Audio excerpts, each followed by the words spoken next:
Very welcome to Off the Ball Breakfast on this Tuesday morning, the other side, the bad side of the bank holiday weekend. Production-wise, he's moving too fast for the industry to keep up with. Bear that in mind what I just said there.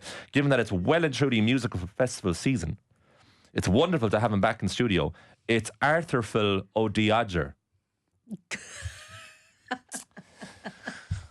Rumours that she was scullying the pints this August bank holiday proved erroneous, of course. She was more so horsing around. Delighted to have Meghann back. Welcome. It's delighted to be back, and I still have a voice, which actually we all have a voice, which I always think after bank holiday is a really good sign. Yeah, I wasn't sure what kind of state this is going to be in, this whole thing this morning. Yeah. But there's sound coming out of it, so that's good. Because you were busy as well. Yeah, very enjoyable time all together now in Waterford. What a festival. Looked amazing. You look like you got the weather. Like, I don't know, like we had a storm in the west of Ireland. I heard that, yeah. We escaped the best of it. We did pretty bad. Like, it was howling. The windows were like rattling, and it was just the rain. We got biblical rain on, was it Saturday? Yeah, Saturday night. It was just like a washout.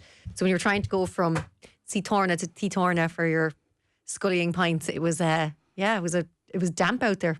Yeah. No, we altogether now got away with it. There was drizzle on Saturday night during CMAT, who I was unfamiliar with till the weekend just gone. And so rage now. You carefully have to backtrack there now. Then it was consistently raining, but not torrential for Primal Scream. Oh, I feel like that though, kind of. We were about to walk away from that being it's too much, right? And then just as we were walking away, I heard, what is it that you want to do? Which is the start of Loaded by Primal Scream. And it's like, well, I have to turn around and go back. And the rest of the gig was just unbelievable. For like the next half an hour, it was just banger after banger in the rain. Yeah, but I feel like Primal Scream, I feel like that just, the rain I think would just add to it. It's like make it atmospheric. Bobby Gillespie was loving the precipitation. He was all about it, yeah. He was embracing it as it was. But no, we got very lucky with the weather. It was warm as well, / roasting. So it was good for the No, we definitely weren't roasting. We were like sticky in Galway. It was like that. Do you know, like, you're just sticky. The worst. All day long. Warm and wet is the worst. But what a box office bank holiday. I would say pound for pound it's the most box office bank holiday we have, the August one. There's something happening everywhere you look. Yeah, actually I have to say I did have a bit of FOMO now when I saw everyone all together now, but I just can't ever leave Galway because it's the races for me. So that's just my August bank holiday year on year, will never change. So I never get to experience anything else. But I did like watching everyone's social media content, and I thought Altogether Now did look pretty cool. I actually was like, is anyone anywhere but Altogether Now? Like, everyone seemed to be there. Well, if they were there, they told you about it. That's everyone knew you were at Altogether Now. How were the races? Well, they were busy as well, according to your own social media. Yeah, so I went socially on Monday, which is the opening day, which is probably my favourite day for the Galway races, because I find it's very like the Galway day. It's like all the locals come in, and it's really, really good, and the weather is lovely. And if you're familiar with the Galway races, you might know the Long Bar. It's basically a really long bar. That's literally what it is. So I brought my friend from Limerick down. I said, well, we'll come down here and see who's down there. And I'd say, after we're finished, she was like, how do you know so many people down here? And I was like, this is because this is literally South Galway. I said, everyone from that I grew up with, that I went to school with, neighbours, friends, they were in the Long Bar. So it took us a long time to get through the Long Bar. And then I went, watched on television the next few days, and then I was working on Friday and Saturday for TG Carr. So RT do the coverage from Monday to Thursday, and then TG Carr take over Friday, Saturday. Okay. And then Sunday, nobody does it. Well, Racing TV, I think, were there Sunday. Were you broadcasting Oscailge? Oscailge? No way. Yeah, Rossi Pio, TG Carr. Wow. Yeah, it's good. Wow. Now, the only thing I will say, because so our analyst... I think she was doing a TG Carr. I know, I thought they might have brought an English person, English-speaking person in. Well, like, to be fair, a lot of my interviews would be in English because I would be interviewing owners and trainers and jockeys, and a lot of them don't have Irish. There you go. But like, I do my introduction Oscailge, so I'd kind of throw in the odd Irish word throughout my interview, not to throw off the interviewee, but so at home you'd kind of get the just to flex a bit, the bilingual. Yeah. So, but you know what, everyone loved it, because people often said, they tune in, and then because you're getting a bit of English, those who don't speak Irish could watch it and could like feel like they're a part of it. All right. So sorry, could you do all the show in Irish? Well, if it came to it, go, yeah. Shot from the Gaelic, I'm not asking. I'm definitely not asking. But that's very impressive. Well, there's actually quite a few Gaeilgores around. We'd be surprised how many sports there's a lot of Gaeilgores in. So, like, for the time I covered this Women's Six Nations for Off the Ball, I did a lovely Agalov interview Oscailge with one of the players' parents because I think they're from the Waterford Gaeltacht. And TG Carr actually came to a few of the pressers. So they were doing a few of the interviews off Gaelic. They're bringing in the Irish speakers. So there's definitely, and of course the GA players, there's loads of speakers out there as well. So. Galwegians have a great relationship with our native language, I find in general. The Galway commentator for LOI TV, whenever Galway United score, breaks into a bit of Irish. I love it. I think it's like really poetic and fun to listen to. Well, see, I lived in Spiddle for 5 years. Yeah. So we were immersed in it. So we were plucked out of Dublin and dropped into Spiddle. And sure, I remember the first weeks in school, it was like I was getting in trouble because I was speaking English. And I remember like, I don't know. But you're like, within weeks, we were like fluent because you just no choice. And then we got plucked out of there and brought back to another English speaking school. So it was interesting. But yeah, the Irish has served me very well. We had a tent at All Together now, Goal Out tent. What's your staying circumstance? Sorry, you were staying like you are right you, now. No. Are you in just the general population? Or do you have a little bit of? Are you in a boxed off area? We were in terms of where I put my head down, or where I hung out largely. No, we all stayed off campus. Okay. For people working there, but you had a choice. You could do what you want really, because there were some of our colleagues stayed on site and camped. Oh, yeah, there was a bit of variety there. Okay, some people that you know very well actually. Glamped or camped? It's a big difference. I'd have to ask them down the lens if you camped or glamped, but I think you see it. I don't think there was any G's. I think these are hardcore people. Yeah, I think they were camping straight out. Wow, did you have a real bed? So I told you I was just talking to you in my ear about something. What you sent to me? Oh, so you are in a hotel? Yeah, we were in a hotel. Sorry. We were in a hotel in Waterford. Oh, yeah. It was. We got a bus back one night. We got a taxi back the other night. Do you know how much taxis were? They're absolutely insane. I don't know where. Insane. I don't really it's in Portlaw, right? It's in Portlaw. Yeah. And then went back into Waterford, but that's about a half an hour. But it was they were just making up prices, whatever they wanted. Like they had a captive audience. And they made sure it was captive. The mere. And it was iconic the next morning. Like people were coming out with all sorts of figures about how much they were charged, and you almost be bragging about the highest one. Like some people were quoting 3 figures to get from Portlaw to Waterford. Do you know what though? I'm one of those people, because if I want to get home, I want to get home now, and I will pay the price. Like when I was at the Lions tour in Dunedin in was that 2017? Trying to get back out to where I was staying was just outside Dunedin, but it was too far to walk, and it was winter, so freezing. And I was walking up the street, and I was like, how can we not get a taxi? And anyone that's been to Dunedin will tell you they're really hard to come by. Mm-hmm. So I just went out and started flagging down cars, and I flagged down this truck, these 2 young lads, and I said, any chance? Said, I'll pay you. And they were like, yeah, okay. So I dropped them back, and all I had was 50. So I was like, here. Bloody hell. And I said to them, now what you do, I said, you get back into back into Dunedin. And I said, and you do this for the night. I was like, you're going to make loads of money. I was like, loads of people need lifts. I was like, give people lifts. And he was like, okay. And off he went. Jesus, that was some risk. That could have been a future Netflix documentary. I know, I shouldn't be saying this. I know my mother's probably listening, but this happened to me more. This happened to me more than once. I've done that more than once. So when I want to get home, that is it. I'm like, yeah, no, I get you. Yeah, you get tunnel focus at that point of the night. Yeah, I will do anything to get home. Obviously, and I'll flag someone down, or if I can walk it, I'll walk it. Yeah, let us know in the comments there if you were at All Together now. We did our first ever festival. You had to be there for the show that we've been doing for 3 years. Yeah, Brian Kerr. Yeah, I saw Brian Kerr did his episode. It was amazing. It was an hour, didn't do him justice. Really, we had to leave a few behind. Like his father was a brilliant boxer. Brian Kerr's dad, he co-founded boxing club in Drimna. So Michael Carruth, who won Ireland's first boxing gold, trained there and all that. And his dad fought Mussolini's son-in-law, and you can imagine the result of that. So that was never going to work out. But that was one of his entries, and his overall You Have to Be There was so good that we didn't get to that one.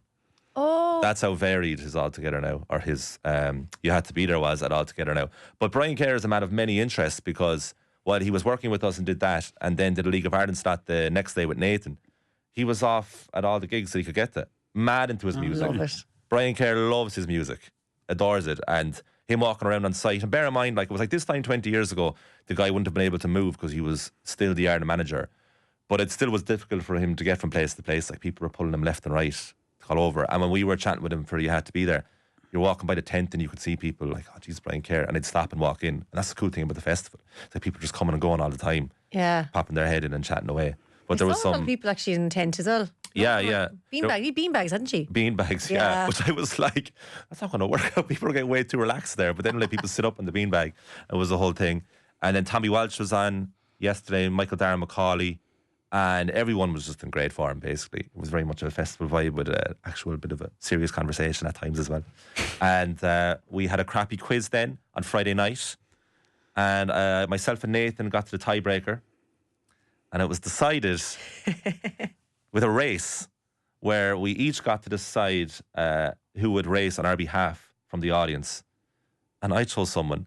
And I was going to tell you about this, but you told me about it first because you know this person. I do. Shout out to Charlotte.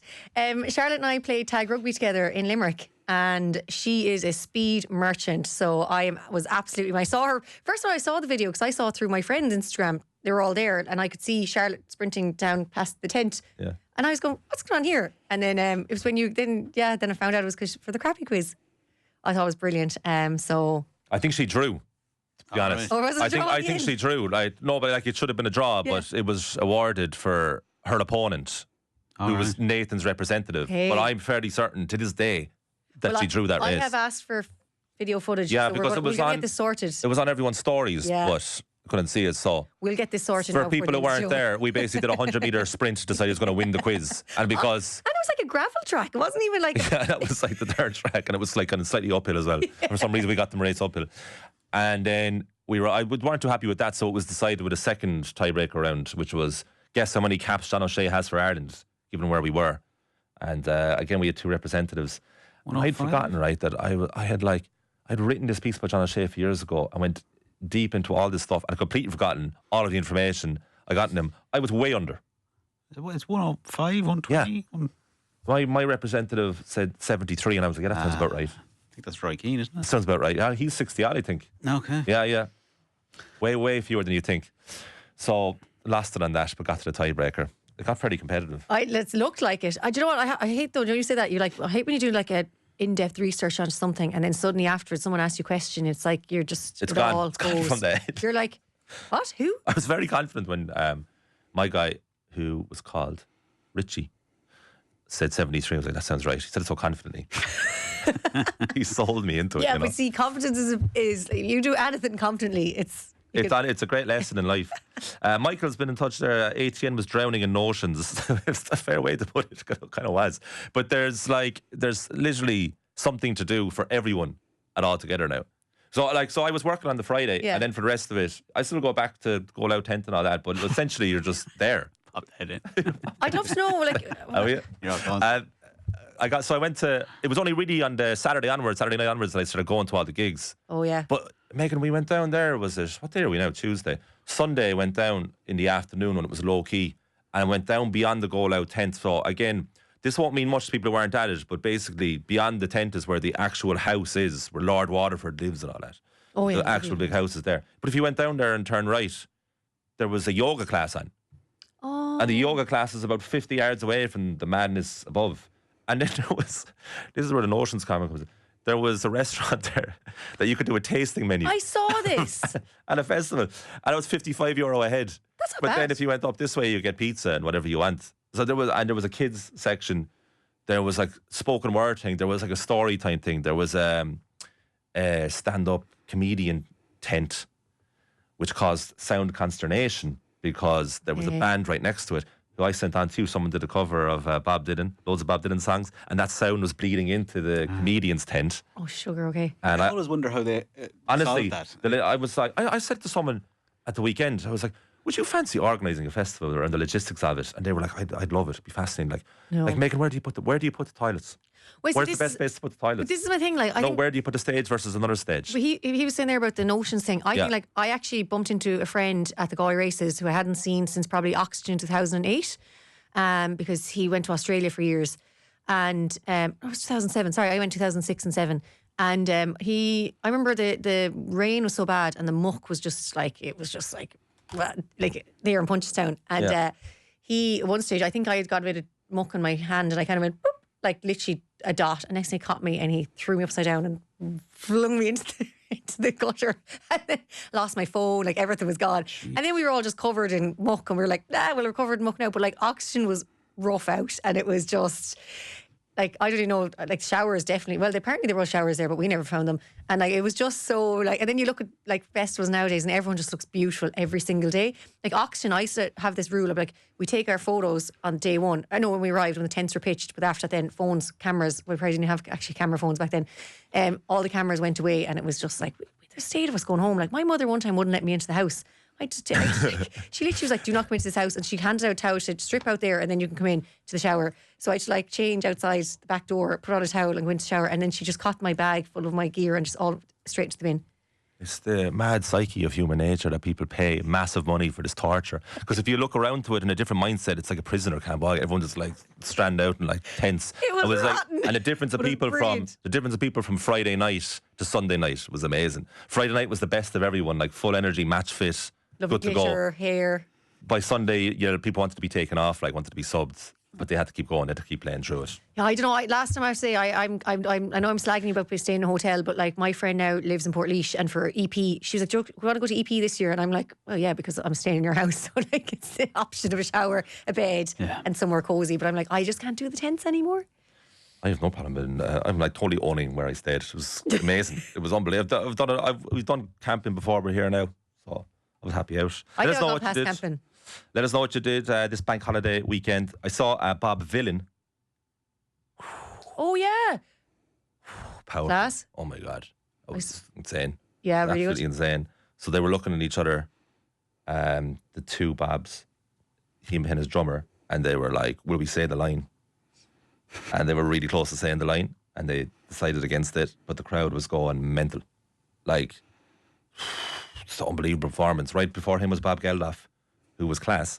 But Bob Villain, they got moved to this tent. They were supposed to play the main stage. Yeah. And they got moved to this because of all the controversy after Glastonbury. And he was right on the verge of saying the big line that got him in big trouble. Yeah. And he didn't, but he said everything else about it. It was incredible. It was incredible. Yeah, I saw a lot of coverage as well from Bob Villain and Bob Dylan, or Bob Geldof. Yeah, I know. It was sensational. Let us know where you were. 0879 180 180 or get on to us on YouTube. There was, of course, a fair degree of sport happening at the weekend. The Lions couldn't quite get the job done. Lightning strike. I mean, imagine how much you'd be raging from the Lions. Like, presume a lot of those players want to get home at that point. Then you have to wait another 38 minutes before you can resume the game to play the last 40 minutes of a match so you ultimately lose. I just couldn't get over the weather. Like, I shared a picture from their training, said, I didn't realise the Lions were training in Galway. And someone actually messaged me, said, for a second I had to look and then a double take. And I was like, yeah, because the rain was like West of Ireland rain. And yeah, the lightning strike. And then I was saying, I was at the races that day covering the racing, and they actually had it up on the big screen but no sound. So we were all kind of there, and actually I had some friends text me updates, giving me the updates and the lightning strike. So I was there kind of between races going, what is going on? And it sounded like it kind of had all the theatrics and the drama. And then I was getting a lot of social media coverage from people who were in the stands, like Irish people. And I was like, this is just, yeah. And I kind of felt like the Lions were a bit like, yeah, we're done. As you said, we're ready to go home. Like, a lot of them, I'd say, must be so homesick. I think it's been 8 weeks, is it, in total? Yeah. They've been in the camp. And like, that's a long time away from your family, like wives, girlfriends, babies. Like, I just imagine. Speaking of Bundy Aki's wife. This is now the story of the Lions. So he let that slip in, I think, at a press conference. What happened here, Meghann? So his wife Kayla was actually in New Zealand with him, because he's obviously from there. So they were back visiting family, and due his 5th child. And he said he knew that the baby was actually gone past its due date. And it was the day of the Brisbane match, and she rang, and this is all in the online and everything. All the journalists got time with them, and he actually apparently looked at one stage. He's like, have I got, because they were all going, what? Sorry, tell us more. And then he was like, have I got time? And they were like, yeah, go on. And so basically, she called to say, I'm going to get to the hospital because I think maybe something could be happening, but I'm not sure. So he's like, okay. This is all the day of the Brisbane game. And then suddenly she was like, I think half an hour from the hospital. And she was kind of just going in herself thinking maybe this could be happening. And then I think half an hour later, he gets a video call and there's a baby in her arms in the back of a car. Insane. Amazing. And he came on in that first test. He came on. So like, this was all going on in the background, and they called her Anya. Lovely. Nice. Because obviously they live in Galway. Like, we'd see Bundy around Galway the whole time, and the family. So yeah, it was. It's lovely for them. It's just, I think it's such an amazing story, because this is what's going on. And you kind of forget sometimes that these guys all have families. Like Andrew Porter, I think his baby was only born not long before he flew out. So it's a hard time for them all. So Bundy was saying like he can't wait to spend time with his family, and he's like, and to meet my new daughter, because he was like, I've only seen her on video camera, but he said no, everything was great, everything's healthy, everything's fine. But remarkable story, because like to have a baby in the car on the way to the hospital, day of the Lions match. So all go for the Aki family. But I'd say they're just all so excited now for the break and just to spend time with their family. Definitely. And elsewhere, Dublin won the All-Ireland against Meath. They regained it, having last won it in 2023. It's the first time they've won it when the men didn't win it since 2010. Oh. Yeah. They're saying, I was listening to some interviews and they were just saying, I suppose it's so exciting now for them because they'll kind of get all the limelight for it. Yeah. And well deserved. Like, they were phenomenal on the day, and Meath, just nothing seemed to go in their way, and it just always score from playing the first half. Meath. Yeah, it was a hard watch now, and like just getting some of those wides that shouldn't have been wide, and it kind of, you felt for Meath because you're like, come on, because we know what they can do, and we know they've got powerhouse in Vicky Wall and Emma Duggan and everything. So you're kind of going, right, it's going to kickstart. But Dublin just came out with this ferociousness, and they just were. Like, even just listened to some of the interviews on Off the Ball yesterday, like even they said themselves, they went out there with the plan and they absolutely went for it. And the support there as well on the day, you could just see it, and they just were, I just was like, we're not getting a break. And you're kind of saying, right, come on now, just let and then I kind of wondered at halftime, I was like, will Dublin maybe tire a bit, that Meath will kind of be able to kind of come back out with this new kind of energy? But no, Dublin they were there they knew exactly what they wanted and they did the job. And you were mad into the cricket there, Arthur. Mohammed Siraj. Big time. India, England. What a conclusion. What happened here? I don't know enough of the ins and outs to tell you, break down what happened. Someone scored a goal. It was just incredibly dramatic. You know how these go, like that it's a series based or like 5 games or whatever. Yeah. So it was the 25th day of play. Or some semblance of thing. Like, not in a row, obviously. It's spread out over a good few weeks. And it came down. It should have finished the night before, but did it get rainy or too dark or something? So they had to postpone it for the following day to finish it on the 5th. And the basic thing, so England were batting, and they had to chase whatever. There was a low enough tally to get past and win the series. They were 2-1 up. One of the tests had been drawn, and India had to obviously bowl them out. And that's it. And it would draw series. But this thing went into supernova. It was unbelievable. So straight out, there was like, they came out in the thing chasing about 30. There were 30 odd to score. So it's doable, eminently doable. And about 4 wickets left. But then I think England get like 8 off the first 2 balls. You're like, this is going to be a formality. And boom, wickets start falling all over the place. Unbelievable drama. But it's amazing. Like, I don't know all the intricacies, all the details. Yeah. Apparently afterwards, like, England probably rushed it, I think was the general consensus. There's probably no need to play the way they were playing. Whatever is probably thrown away. England had to chase 35. Yeah, which is not insurmountable. But like, all in all, I think they're probably more disappointed. But one of the craziest things watching it was England's, must have been the 11th man out to bat, Chris Wokes. He dislocated his shoulder, I think, earlier in the week. Now, I don't know exactly the ins and outs of the rules, but you can't sub a starter off, so he has to finish. I presume maybe you can go down to 10, like if someone physically can't play and maybe you just lose one of your wickets or whatever. But no, so he comes out at the end. Okay. One arm in underneath. Stop it. In a sling underneath his body. From him, And it was his leading arm, so he's out there with the wrong arm, one arm with the bat. And what I didn't realise, I was like, so he's going to have to face someone here. But they kind of finagle it in such a way that he'll never actually end up facing a bowler. But what he does end up having to do is run back and forth when needs be. Right. And the man is in such agony. It's like, because you're just, imagine trying to run with a dislocated shoulder. Like, it's crazy stuff.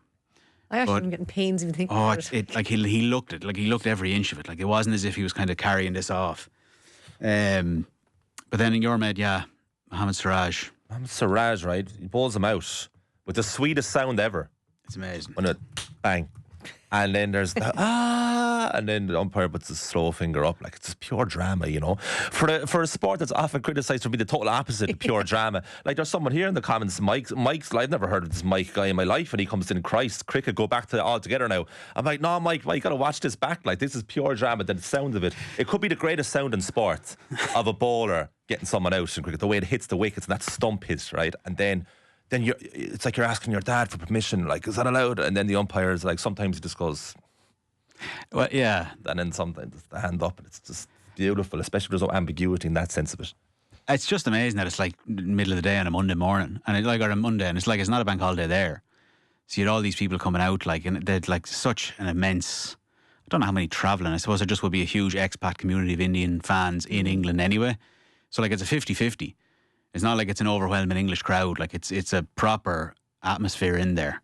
Yeah. And the tension is just ratcheted up so high because you're like, it's funny. Like I was watching it on the Sunday evening and, they do those kind of score predictor things like what's the most likely result from here on out? And I added up with something preposterous like England at like nearly 90% certainty they're going to win this from this position. Right. So I don't know how much like the commentators kind of like, not so sure about that. But like statistically, obviously that was the likelihood that they would win.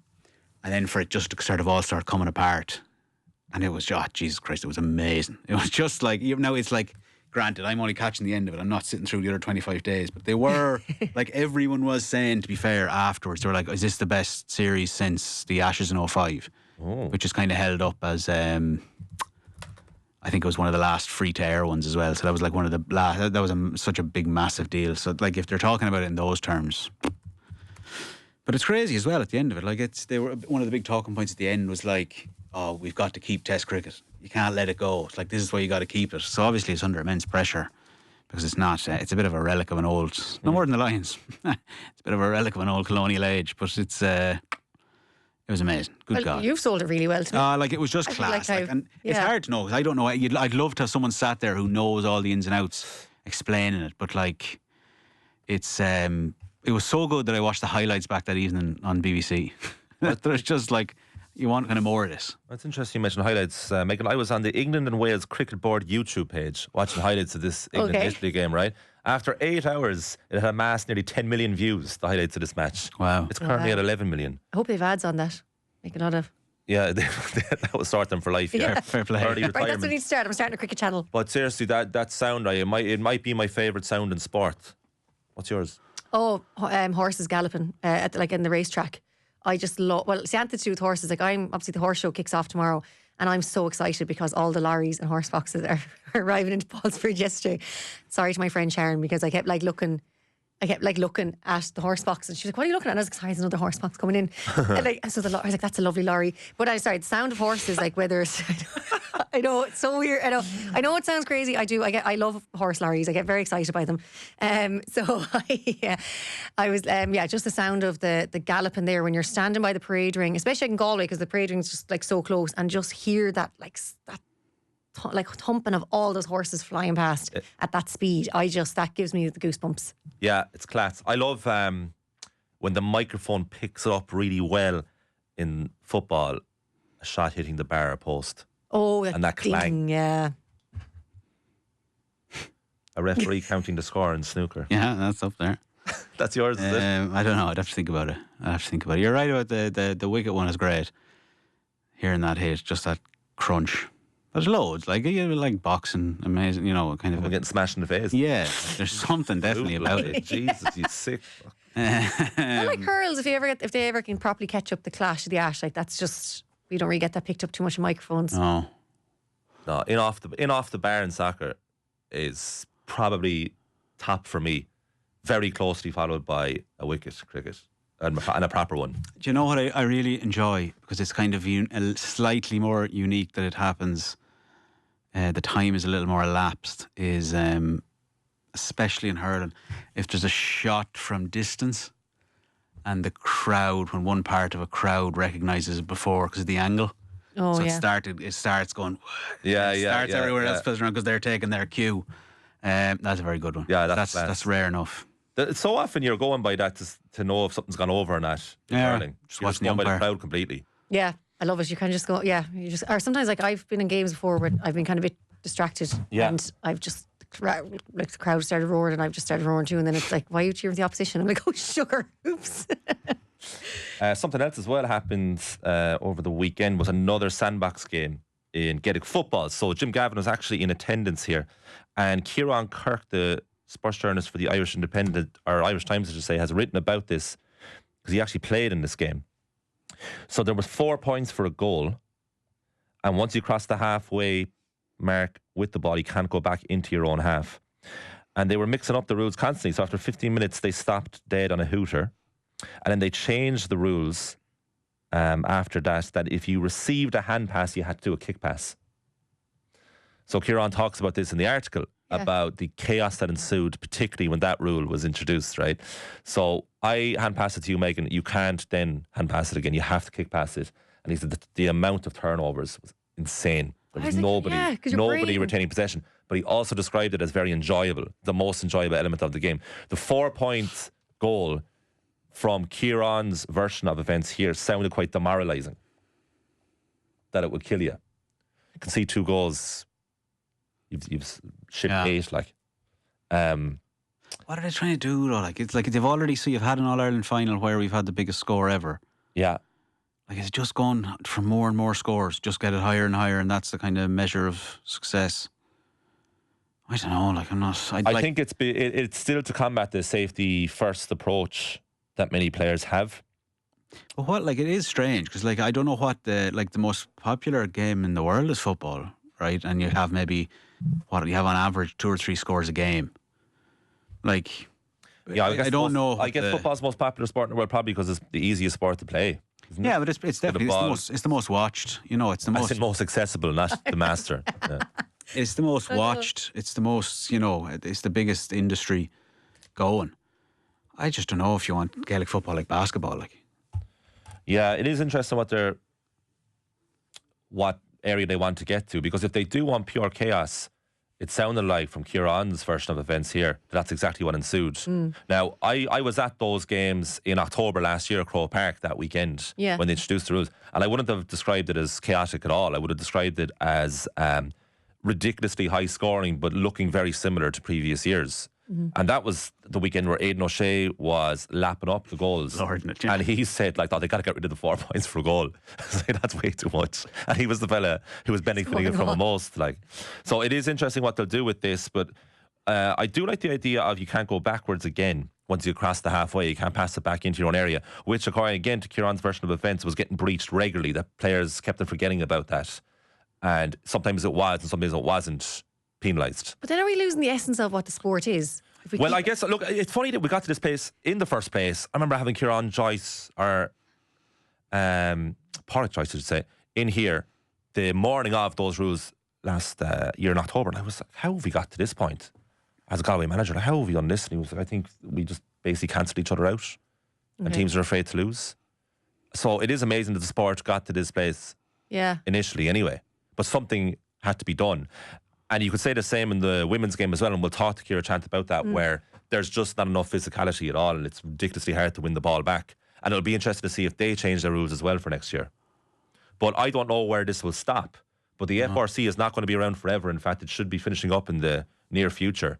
And then from there, I guess they'll decide what to do. But there is still a really important Congress in October to decide what we're actually going to do with the game here and what we're going to keep from the year that was, which I think people largely agree was very successful. But people might argue with the last 3 games of the championship that both semi-finals and the final were no great shakes. But overall, the game was a much better viewing spectacle. And I guess, look, they don't feel like they're finished yet. I'm very surprised that the 4-point goal was brought back into consideration. I thought that was going to be completely outlawed. But the idea that you can't have 2 consecutive hand passes, if that gets through for 2026, that could be carnage. Yeah, just so many changes. I'm like, can we just like? I personally, I just hate change in general. So I'm like, at the changes, I'm like, oh God, I know it just takes time to get used to and stuff. I just feel like no, you said that some of the changes that they did make this year, I think the 2-pointers have been like really exciting. But the only, for some teams they worked really well, and other teams they haven't. But I don't know, can we not just like leave it as it is? Because I don't know, it's just. It's so part of our DNA, and why are we trying to completely? Like, I just think maybe leave it as. I also don't want a game where like you're relying on people making mistakes.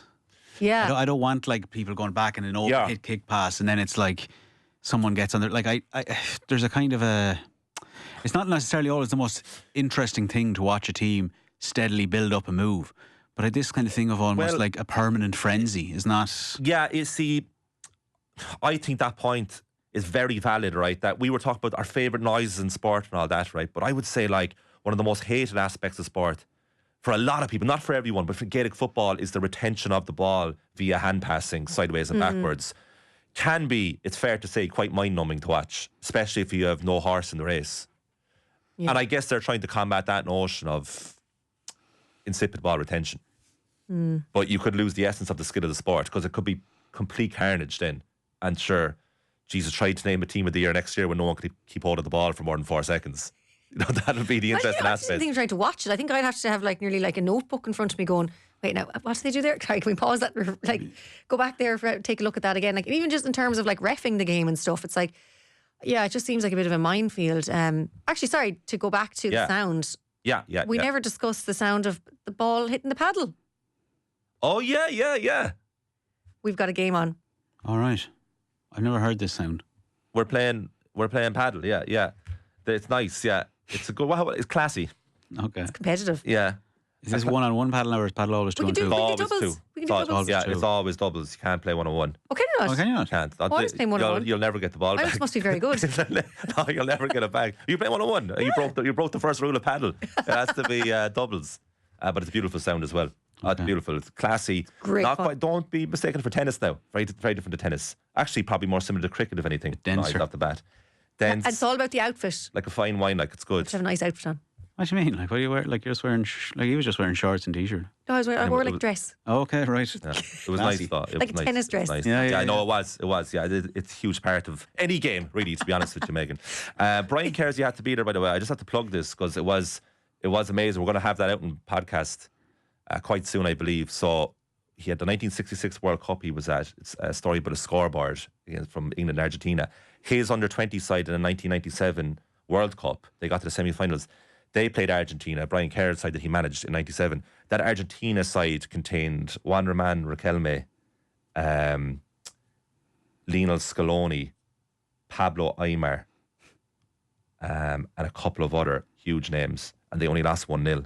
And then the next year, they won the Euros under 16 and under 18. And the achievement was so significant that it made reading in the years in 1998. So we were chatting about that. And then he was the guy who brought Roy Keane back as Republic of Ireland senior manager. Yeah. So he goes into detail about how that conversation emerged. That clip is actually up on our socials already, so you'll catch that on our Instagram and TikTok. But his relationship with John Delaney and the FAI brass, fascinating, doesn't hold back. In Waterford, no less. In Waterford. And then he puts out to the crowd, it's like, he's one of yours, isn't he? And then all the Waterford. Maybe it's... he must have been no age in 66, was he? I know, that's what I was trying to do it. He was, I looked it up, he's 13. 30? Yeah. Jeez, yeah. Well. Yeah, he's looking unbelievably well. And he's a festival man, I can tell you that for nothing. It's nothing to do with his age. That guy was down there till the death every night. Do you know what? That's what I love to hear. I love him. Why not? He was unbelievable. I actually think I met him that time when I met him when he had that underage team. Because I went to a game in Lansdowne Road when the seniors were playing Argentina. And afterwards we met the team. And I think because I remember my father being like, go up now and say hello to him. I was like, hello, Mr. My father made me go up to every single player and say, hello, Mr. Yeah. And he sent me over to Robbie Keane. And Robbie was just really young at the time. It was when he was just starting with the Ireland senior team. And he told me what to say. So I went over when he was like, I was only about 7 or 8, with my little autograph book, a little book and pen going over. And I was like, excuse me, Mr. Robbie Keane, may I please have your autograph? And everyone just burst out laughing. And I was like, why is everyone laughing? And then he gave me the autograph. Mortified. But Frank Kerr was there that day too, because I remember meeting him and I was like, he's still a national treasure. Everyone knows this guy, yeah, and loves the festival.